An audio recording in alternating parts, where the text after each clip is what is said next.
Բարև ձեզ, Ստեփան Գրիգորյան YouTube-յան ալիքի մասնակիցներ, ողջունում եմ ձեզ բոլորիդ։ Այսօր նոյեմբերի 21-ն է։ Մենք շարունակում ենք մեր աշխատանքը ու այսօր կխոսենք երկու հարցերի մասին։ Առաջինը ռուս-ուկրաինական կոնֆլիկտի լուծման հետ կապված։ Պարզվեց, որ process-ը գնում էր։ Չնայած որ Բուդապեշտում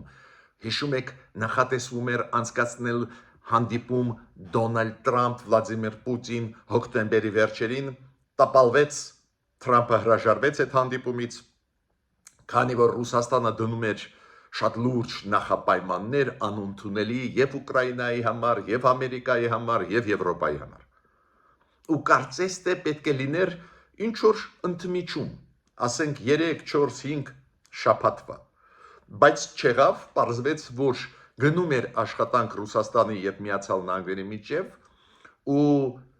այս երկու օրա մեծ աղմուկ բարձրացավ, որ ինչ որ պլան նախատեսված է, ինչ որ Դոնալդ Տրամփը իր թիմը ունեն, պատրաստեցին փաստաթուղթ, որի շուրջ պետք է կողմերը ընդհանուրի գան։ Խոսքը գնում է առաջերտին Ռուսաստանի եւ Ուկրաինայի մասին եւ պարզ է ինձ հարցեր կան, որոնք շոշափում են Եվրոպայի, Եվրոմիության անվտանգության հարցերը։ Կարծես թե պետք է ընդմիջումը լիներ, բայց ընդմիջում մենք տեսնում ենք չկա։ Շատ լուրջ հիմա գնում է զարգացում, մեծ աղմուկ ու այսօր տարբեր խողովակներով մեզ էլ հասավ այն Թրամփի ծրագրի պլանի տարբերակը, որը հիմա առաջարկում է Տրամփը եւ Ռուսաստանին եւ Ուկրաինային։ Ակնհայտ է, որ Տրամփի թիմը այդ փաստաթուղթը պատրաստեց Ռուսաստանի հետ։ Հիմա այսօր ես անպայման առաջի իմ վերլուծությունը դրա այդ փաստաթղթի հետ կապված ձեզ կասեմ։ Բայց այս անսպասելի զարգացումները ցույց են տալիս, որ լուրջ է վիճակը աշխարհում, լուրջ են զարգացումները, նաև լուրջ են զարգացումները հենց այս Ուկրաինայի հետ կապված։ Երկրորդ հարցը, որը մենք այսօր կքննարկենք, Ռուսաստանի դիրքորոշումը Հայաստանի նկատմամբ, Ռուսաստանի մեսեջները Հայաստանի ուղղությամբ, հայտնի Մարիա Զախարովան, որը ի պաշտոնե ներկայացնում է Ռուսաստանի արտգործնախարարությունը, հենց դա է պատճառը, որ ես միշտ ուշադիր եմ հետևում ինչ է ասում Մարիա Զախարովան, մոռացեք, որ դա Մարիա Զախարովան է, ինքը ի պաշտոնե ներկայացնում է արտգործնախարարությունը Ռուսաստանի, ուրեմն իր ասածը ոչ թե իր ասածն է, այլ Ռուսաստանի արտգործնախարարության ասածն է։ Ու ինքը անդրադարձավ երեք հայկական հարցերին, Հայաստանի հարցերին, շատ ու շատ մեսեջներ ուղարկեց, այնտեղ կային ուղակի ստեր, այնտեղ կային պրոպագանդիստական արշավ Հայաստանի կառավարության դեմ, Եվրոմիության դեմ, ուրեմն այս փակագծերը մենք պարտավոր ենք բացել հայության համար, սփյուռքայության համար, Հայաստանի Հանրապետության քաղաքացիների համար, անչափ կարևոր է, որ մենք հասկանանք ինչ է ուզում այսօր Ռուսաստանը։ Ուրեմն այս երկու գլխավոր հարցեր մենք այսօր ձեզ հետ կքննարկենք, ամենաակտուալ, ամենակարևոր նաև Հայաստանի Հանրապետության քաղաքացիների համար։ Ես պետք է ասեմ, որ Նիկոլ Փաշինյանը գտնվում է, դուք գիտեք, Աստանայում, Ղազախստանում պաշտոնական պետական այցելությամբ, հիմա անցավ իր հանդիպումը Ղազախստանի նախագահ պարոն Տոկաևի հետ, դուք գիտեք, բացում կլինի Մեսրոպ Մաշտոցի անվան փողոցը, փողոտան Ղազախստանի մայրաքաղաք Աստանայում, այդ ինֆորմացիան ուզում էի տալ։ Ուրեմն խնդրում եմ ձեզ բաժանորդագրվել, կիսվել, լայքել, մեր աշխատանքը անչափ կարևոր է ամբողջ հայության համար։ Շարունակենք ակտիվ միասին աշխատել։ Ես բոլորիդ շատ շնորհակալ եմ, որ դուք եւ բաժանորդագրվում եք Ստեփան Գրիգորյան YouTube-յան ալիքին եւ լայքում եք, կիսվում եք, դա աշխատացնում է մեր YouTube-յան ալիքը։ Ուրեմն այն պլանը, որը հրապարակված է, ու համարվում է Դոնալդ Տրամպի առաջարկը Ուկրաինայի հարցով Ռուսաստանին, Եվրոպային եւ Ուկրաինային բարձա բաղկացած է մի քանի մասերից։ Ես պետք է ասեմ, որ կասկած ես չունեմ, որ այդ պլանը համապատասխանում է այն փաստաթղթի, որը այսօր ունի սեղանի վրա Դոնալդ Տրամպը, ու Դոնալդ Տրամպը իր թիմով դա պատրաստեց, քանի որ մենք տեսնում ենք վերջի 3-4 օրվա ընթացքում բոլոր արտահոսքերը կապված Ուկրաինայի հարցի հետ համապատասխանում էին իրականության, ու հենց այդ պլանը, որը հրապարակվեց պատգամավորներից մեկի կողմից Ռադայի Ուկրաինայի համապատասխանում է իրականության, ես կասկած չունեմ։ Հիմա ինչ են առաջարկում ամերիկացիք Դոնալդ Տրամպը առաջարկվում է, որ Ղրիմը, Լուգանսկի եւ Դոնեցկի մարզերը դե ֆակտո Ռուսաստանի տակ կմնան։ Կոպիտ ասած, այդ Ռուսաստանի ագրեսիան, օկուպացիան այդ տարածքների աչքը փակում է աշխարհը, դե յուրե մնում է ուկրաինական, բայց դե ֆակտո ընդունվում է,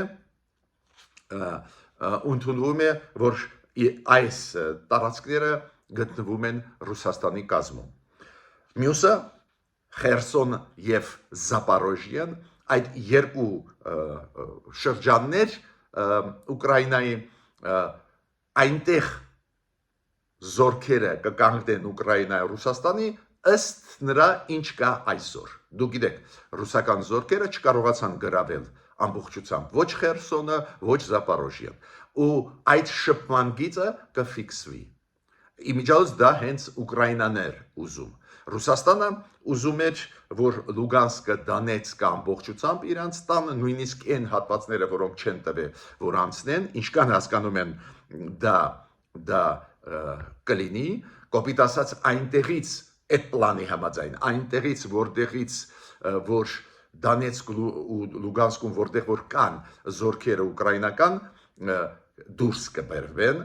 ու ամբողջությամբ Ղրիմը, Դոնեցկը, Լուգանսկը դե ֆակտո կմնան Ռուսաստանի տակ, բայց Զապորոժիան եւ Խերսոնը այս երկու շրջանները այնտեղ զորքերը կկանգնեն, երկու կողմերը կդադարեցնեն պատերազմական գործողություն այն շփման գծի, որը կա։ Ֆորմալ մենք կարող ենք ասել դա այդքան էլ ձեռնտու չի Ուկրաինային, մասամբ բավարարվեց Ուկրաինայի պահանջը, Ռուսաստանը ուզում էր, որ նաև Խերսոնից, Զապորոժիայից Ուկրաինան դուրս բերի իր զորքերը այն մասում, որը չկարողացավ գրավել Ռուսաստանը, բայց ցանկացած դեպքում ֆորմալ տեսանկյունից կարծես թե զիջումները Ուկրաինայի համար կողմից մեծ կլինեն, բայց այստեղ մեկ փաստ կա, որին մենք պարտավոր ենք ասել։ Դժբախտաբար ես լսում եմ հաճախ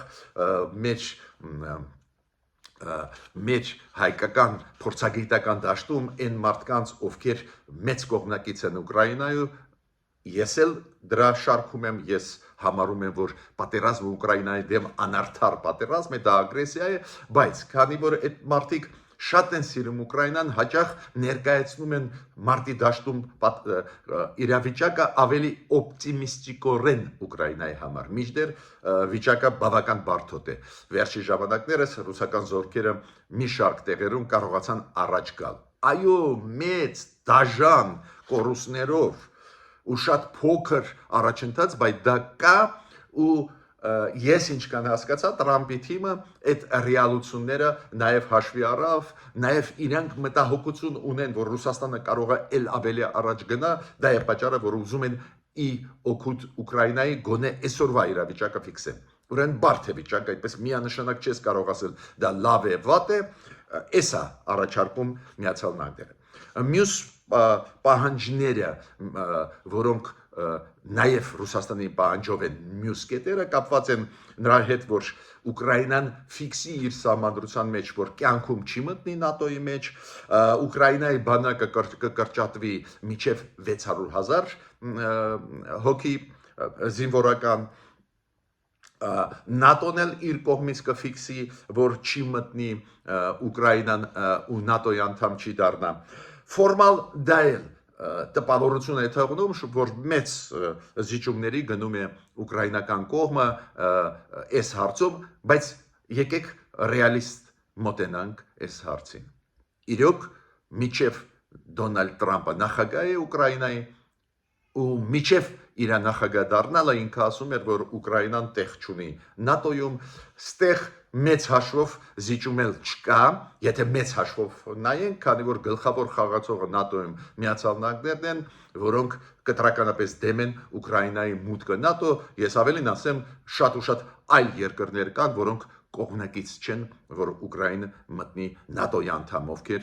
դեմ են, որ Ուկրաինան մտնի, չեմ թվարկի, նույնիսկ կան երկրներ, որոնք հզորագույն աջակցություն են տալիս Ուկրաինային այս պայքարում Ռուսաստանի ագրեսիայի դեմ, բայց այդ հզոր աջակցություն տվողներն էլ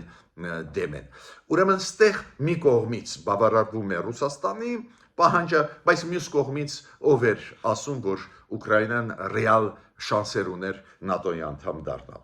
Ու պարզ է, կան ակնհայտ դրական ստեղ կետեր Ուկրաինայի հետ կապված, որ Միացյալ Նահանգները եւ Եվրոպան ստանձնում են պարտավորություն ամբողջ Ուկրաինայի տնտեսությունը, ինֆրաստրուկտուրան վերականգնել, Ռուսաստանից 100 միլիարդ այն սառեցված ուկրաինական ակտիվները կներեք, սառեցված ռուսական ակտիվները Եվրոպայում, Ամերիկայում, որ այդ ակտիվները Ուկրաինային կտրվեն, ուրեմն նաև կան Ուկրաինայի համար պարզ է դրական երաշխավորը կլինի Միացյալ Նահանգները, то есть նախկինում հիշում եք ինչ էր ասում Դոնալդ Տրամպը, որ այդ process-ը երաշխավորության, որ այլևս չի լինի հարձակում Ուկրաինայի վրա, զգալի մասը Ամերիկան գցում էր Եվրոպայի վրա, հիմա ամերիկացիք համաձայնվում են ամբողջությամբ գրեթե ապահովել անվտանգությունը Ուկրաինայի, то есть երաշխավոր դառնալ, ակնհայտ է, որ դա դրական է Ուկրաինայի համար, հետո Ռուսաստանը օրենքով պետք է ֆիքսի իր մոտ, որ չի հարձակվի Եվրոպայի եւ Ուկրաինայի վրա, այդ բաղադրիչը պարզ է եվրոպացիների պահանջով էր, ինչ եմ ուզում ասել, մենք տեսնում ենք ստեղ մասեր, որոնք գալիս էին նախկինում էլ Ռուսաստանի պահանջներից ու տեսնում ենք բավական կառուցողական մաս Ուկրաինայի համար, օրինակ Զապորոժիայի հետ կապված, չնայած որ Զապորոժիեն մնում է վերահսկողության տակ մի մասը ռուսական զորքերի, այնուամենայնիվ ատոմակայանն, որը գիտեք այնտեղ 6 ատոմակայաններ կան, այդ որ ասում են ատոմակայան Զապորոժիայում, այնտեղ 6 ատոմակայաններ կան, այս 6 ատոմակայանների արտադրած հոսանքը կկիսվի Ուկրաինայի եւ Ռուսաստանի միջև։ Ինչ եմ ուզում ասել, շատ ու շատ հարցեր կան, որոնք պաշտպանում են Ուկրաինայի իրավունքները, բայց մյուս կողմից ռեալ մոտենում է Թրամփի թիմը։ Նայենք, ինչ զարգացում դա կստանա։ Արձագանքը Ուկրաինայի։ Ի պատիվ Զելենսկու ինքը չսկսեց մերժել, չհամաձայնվել, քանի որ այնտեղ կան շատ խոցելի Ուկրաինայի համար կետեր, շատ խոցելի, դա էլ ձեզ ասեմ, բայց ցանկացած դեպքում ճիշտ է վերլուծել, ուսումնասիրել, քանի որ մարտի դաշտում զարգացումները բավական վտանգավոր են գնում, բաց խոսենք Ուկրաինայի համար,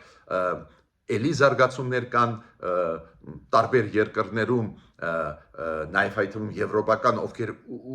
լրջագույնս աջակցություն են տալիս, ներսում գնում են զարգացումներ, որ Ուկրաինային չաջակցեն, ու բավական բարդ process-ներ են գնում, հիբրիդային պատերազմը աշխարհով մեկ տանում է Ռուսաստանը, Եվրոպայում, Միացյալ Նահանգներում, Կանադայում, ու այդ հիբրիդային հարձակումները տալիս են արդյունքներ, դա է պատճառը, որ հաշվի առնելով այդ գործոնները ճիշտ չի մերժել այդ ծրագիրը այդպես առաջի ընթերցված ասել, որ չենք ուզում, ու Զելենսկին նախագահ Ուկրաինայի շատ լուրջ մոտեցում ցուցաբերեց, ինքը հայտարարեց, որ մենք ուսումնասիրենք, մենք ստացել ենք այդ փաստաթուղթը, մենք ուսումնասիրենք, մենք կասենք, ինչի հետ համաձայն ենք, ինչի հետ համաձայն չենք, կառուցողական մոտեցան, Պարզ է ստեղ շատ ու շատ կետեր կան, որոնք Ռուսաստանը հենց պահանջում էր ու Տրամպը մտցրեց, այդ կետերը, որ օրինակ Ուկրաինան սահմանադրության մակարդակով ֆիքսի, որ չի մտնում ՆԱՏՕ եւ այլ, շատ կետեր կան, որ Ղրիմը, Լուգանսկի, Դոնեցկի մարզերը մնան Ռուսաստանի տակ, այո, դե յուրե ոչ, բայց դե ֆակտո մնան, շատ այդպես կետեր կան, բայց Ռուսաստանը այնուամենայնիվ ես գիտեմ մաքսիմալիստական մոտեցում կցուցաբերի, էլի բաներ կպահանջի Դոնալդ Տրամպից,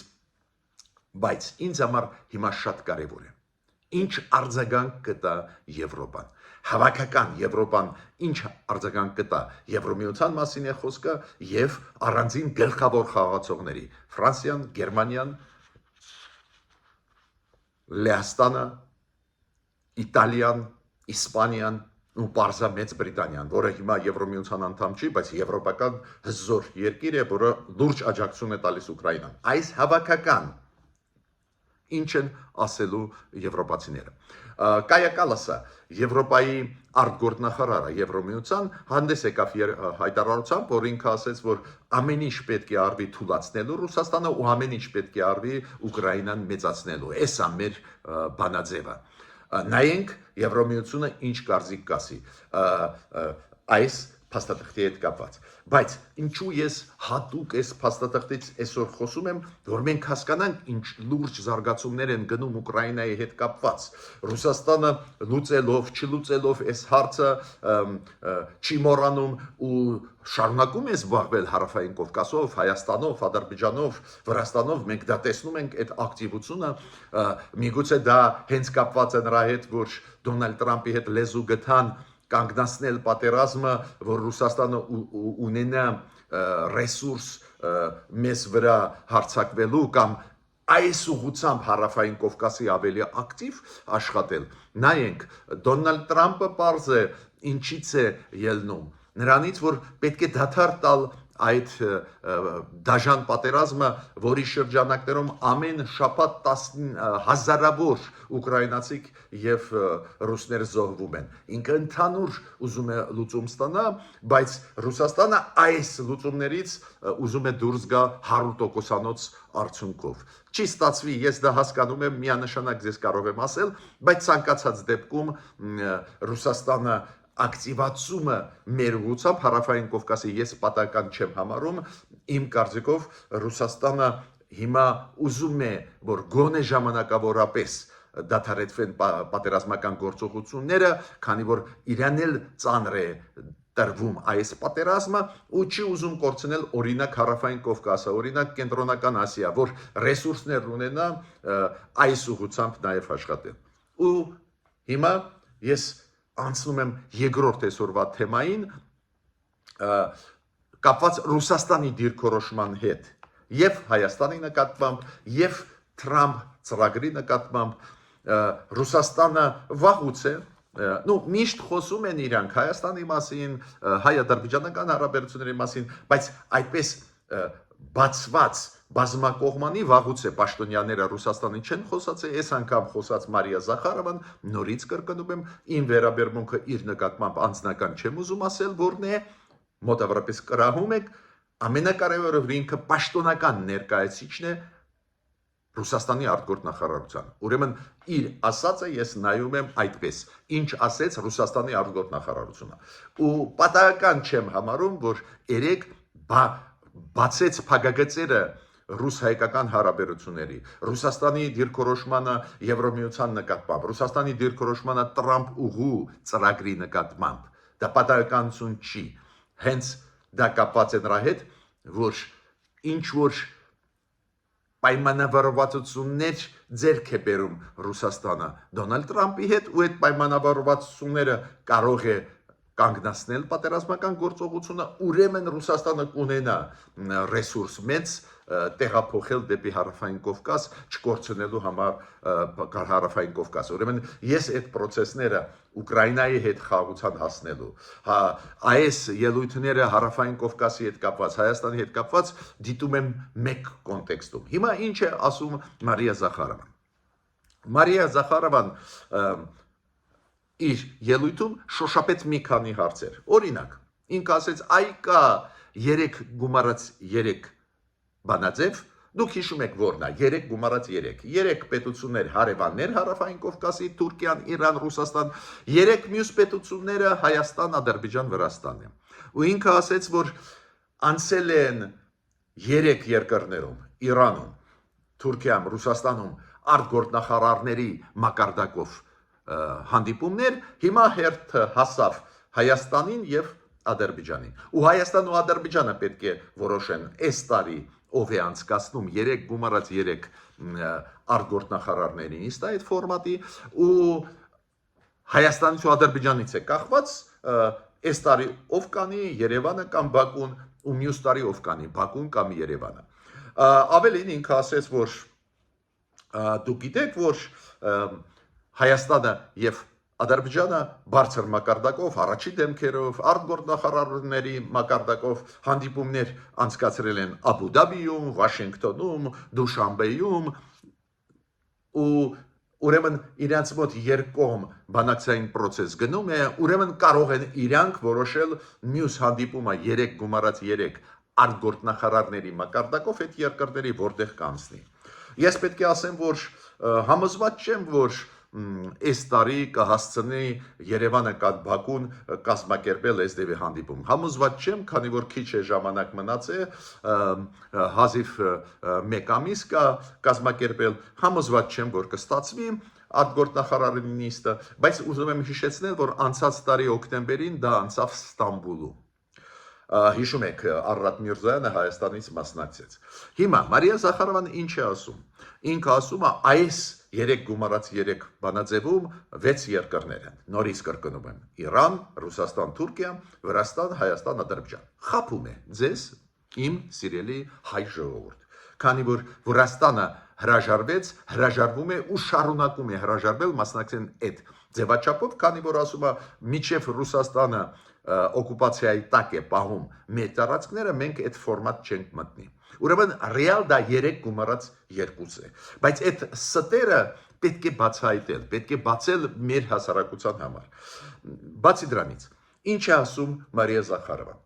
Ասում է այս ֆորմատի գլխավոր միտքը նա է, որ ռեգիոնալ տարածաշրջանային հարցերը պետք է լուծվեն ռեգիոնում։ Կոպիտ ասած, Հարավային Կովկասի խնդիրները պետք է Հարավային Կովկասը լուծի Ռուսաստանը, Թուրքիան ու Իրանը։ Ինչը մահ է մեզ համար, մենք դա տեսանք այլ հարցերի լուծման ժամանակ, երբ որ Թուրքիան Ռուսաստանի հետ միասին աջակցում էին Ադրբեջանին մեր դեմ, երբ որ մենք տեսնում ենք, որ անտեր ենք մնում, մեզ հենց պետք է որ ստեղ լինի Միացյալ Նահանգները ու Տրամպի ծրագիրը, հենց Եվրոմիության ակտիվ աշխատանքը, այլ խաղացողների հետ պետք չի բացառել, նույն Ղազախստանի հետ, այլ խաղացողների, բայց մեզ պետք չի տապակվել այս տարածաշրջանի շրջանակներում, բայց Մարիա Զախարովան ասում է, որ չէ, հենց ռեգիոնը պետք է որոշի ռեգիոնալ այդ խնդիրները, որոնք կան։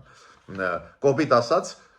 Ռուսաստանը, Թուրքիան կլուծեն հարցերը այս տարածաշրջանի։ Դա ուղղակի վտանգ է հայ ժողովրդի համար, ու ես ուզում եմ, որ դուք հասկանաք այս կոնցեպտը, որը այդպես հանգիստ ներկայացնում է Մարիա Զախարովան, իր մեջ պարունակում է իրոք լրջագույն վտանգներ հայ ժողովրդի համար, մեր պետականության համար։ Հիմա ինքը ասեց,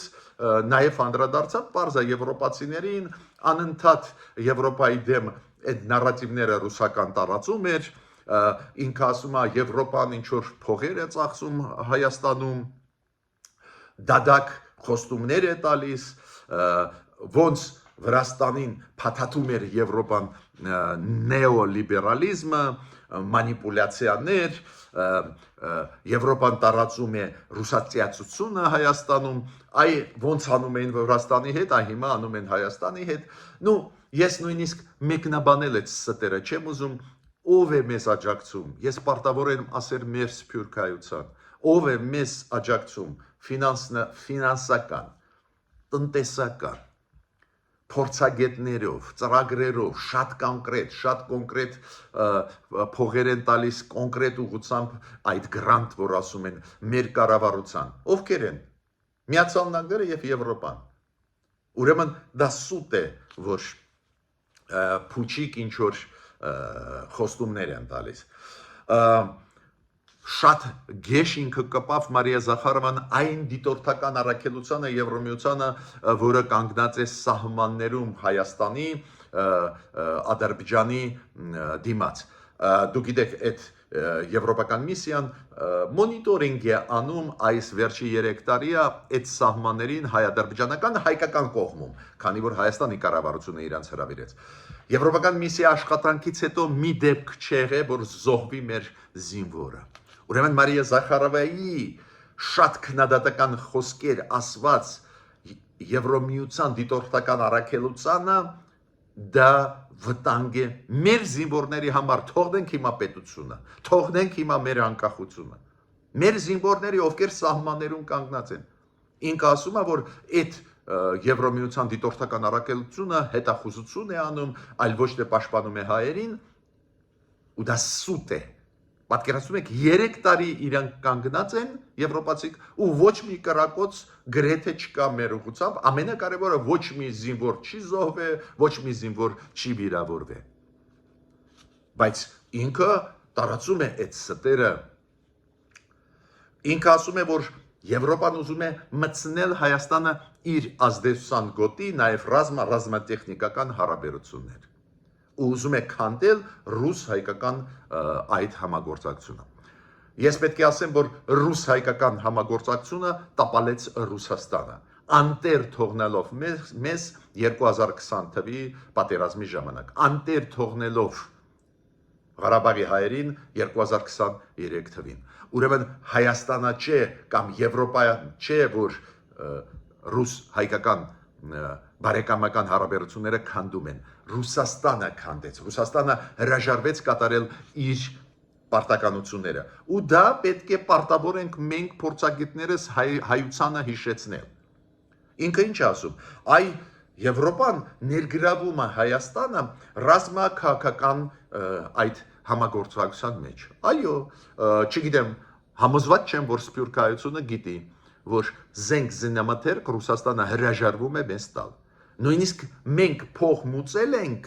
միջև պատերազմ 2020 թվականին, նույնիսկ այդ զենքը մեզ Ռուսաստանը չի տալիս։ Ռուսաստանը ասում է Ադրբեջանի հետ, որ պետք է զինաթափվի Հայաստանը։ Ու հիմա Մարիա Զախարովան ասում է, ինչի դուք աշխատում եք ռազմատեխնիկական ոլորտում Եվրոպայի հետ։ Հա, հենց աշխատում ենք, քանի որ դուք չեք աշխատում, բայց մենք ու մեր կառավարությունը պետք է պաշտպանի հայ ժողովրդին։ Պետք է պաշտպանությունը ուժեղացնի երկրի, ոչ թե հարձակվելու համար, այլ պաշտպանելու հայրենիքը։ Պարզ է ինքը Մարիա Զախարովան մեզ վախացնում է Ուկրաինայի սցենարներով ու ասում է Ուկրաինացում գնում է Եվրոմիության կողմից։ Ես օրինակ շատ եմ շփվում Եվրոպայի դիվանագետների հետ, եվրոպացի փորձագետների հետ, պարլամենտի անդամների հետ, մեկից չեմ լսել, որ ինձ ասեն, գիտեք, շատ լավ է, որ դուք Ռուսաստանի հետ հիմա չունեք։ Մեկից չեմ լսել։ Իրենք ուզում են աշխատել Հայաստանի հետ։ Իրանք ուզում են, որ Հայաստանը ժողովրդավարություն ճանապարհով գնա։ Իրանք ուզում են ունենալ Հարավային Կովկասում գործընկեր, այո, ուզում են, բաց են ասում, աշխատում են մեզ հետ։ Բայց այդ 100%-անոց սուտ է, երբ որ ասվում է, որ արևմուտքը դեստրուկտիվ է Հարավային Կովկասում։ Հայաստանի Ադրբեջանի կոնտեքստով դեստրուկտիվ չի, շատ կոնստրուկտիվ է արևմուտքը։ Վրաստանի հետ մի քիչ հիմա բարդ են հարաբերությունները, այդ առանձին թեմա է, բայց ինչ եմ ուզում ասել։ Ուզում եմ ասել, որ այն գաղափարները, որը տարածում է Ռուսաստանը ի պաշտոնե իդեմս Մարիա Զախարովային, որ իբր Բրյուսելը այս ռեգիոնում անցկացնում է աշխատանք Ռուսաստանի դեմ եւ ֆինանսավորում է խմբեր, ովքեր արևմուտքի դեմ են, կներեք, Ռուսաստանի դեմ են եւ այլն, դա բարի բուն իմաստով ստեր է։ Ինչու ես կենտրոնացնում եմ դրա վրա ձեր ուշադրությունը։ Քանի որ հաճախ մարդիկ չունեն օբյեկտիվ ինֆորմացիա։ Հիմա Մարիա Զախարովն ասում է, մենք էինք ուզում, որ խաղաղություն լինի։ Մարիան Զախարովան ստում է ու ասում է այն 2020 թվականի նոյեմբերի 9-ի փաստաթուղթը, որը բերեց խաղաղության, այդ մենք բերեցինք, այդ ոչ թե Դոնալդ Տրամպը բերեց, կամ 2023 թվականի, որ արյուն մեծ չթափվեց, այդ մենք բերեցինք։ Պատկերացնում եք, ռուս խաղաղապանները չպաշտպանեցին Ղարաբաղի հայերին։ Հայերը ստիպված են լքել հայրենիքը, ինքը ասում է այդ լավ բանը մենք արեցինք։ Ու գիտեք, շատ մարդիկ կան նորմալ, որ ովքեր խորացած չեն քաղաքական հարցերով, ասում են, դե պարոն Գրիգորյան, դե նայեք էլի, Մարիան Զախարովան ասում է, որ մենք խաղաղության կողմնակից ենք, մենք ուզում ենք, որ խաղաղություն լինի, մենք դադարեցրեցինք պատերազմը նոյեմբերի 9-ի, բայց նոյեմբերի 9-ի կանգնեցումը պատերազմի կանգնեցրեց բացասական զարգացումները, պաշտպանեց մեր սահմանները, թողնենք հիմա այլ հարցերը։ Ուրեմն այս խաբեությունը, այս ստերը տարածվող Ռուսաստանի կողմից իրոք վտանգ են մեր երկրի համար։ Ուրեմն երկու այսօր մեծ հարցերից մենք խոսացինք։ Այն ծրագրի մասին, նոր ծրագրի մասին, որը առաջարկում է Տրամպը Ուկրաինայի հարցում, ես ներկայացրեցի առաջի ընթերցմամբ այս փաստաթղթի կարևորությունը, սպասենք Ուկրաինայի արձագանքի, սպասենք արձագանքը, որը կլինի Եվրամիության արձագանքը ու իսկական բարեկամների Ուկրաինայի, ովքեր չեն լքի Ուկրաինան, մինչև վերջ կպաշտպանեն իր շահերը, բայց լուրջ գործընթաց է։ Այդ գործընթացը կարող է բերել զինադադարի, այդ գործընթացը կարող է չբերել, բայց հավանականություն կա, որ կբերի, դա ավտոմատ նշանակում է, որ Ռուսաստանի ռեսուրսը կազատվի ու Ռուսաստանը կզբաղվի Հարավային Կովկասով ավելի ակտիվ, բայց նույնիսկ այս պատերազմական վիճակում Ռուսաստանը տեսում եք, ի պաշտոնե Մարիա Զախարովայի ասածը ինչ էր, Եվրոպայի դեմ, որ պետք է հանվի Եվրոպան Հարավային Կովկասի, խոսեց ինքը նաև դեմ Տրամպի ծրագրի, ասեց այդ մեր ծրագիրն է, Տրամպը ինչ կապ ունի դրա հետ, ուրեմն մեզ համար դա վտանգներ են։ Ռուսաստանը ասում է, չէ, պետք է տապակվենք տարածաշրջանով։ Դա նշանակում է հայ ժողովրդի կորուստ, անկախության կորուստ, սուվերենության կորուստ հայ ժողովրդի համար։ Ուրեմն այդ զարգացումները պետք է հետևենք ու հասկանանք, որ մենք պետք է շարունակենք մեր բազմաբևեր քաղաքականությունը, դիվերսիֆիկացիան, ուժեղացնենք մեր կապերը Եվրամիության հետ, Միացյալ Նահանգների հետ, աշխարհի հետ։ Մինչ նոր հանդիպումներ։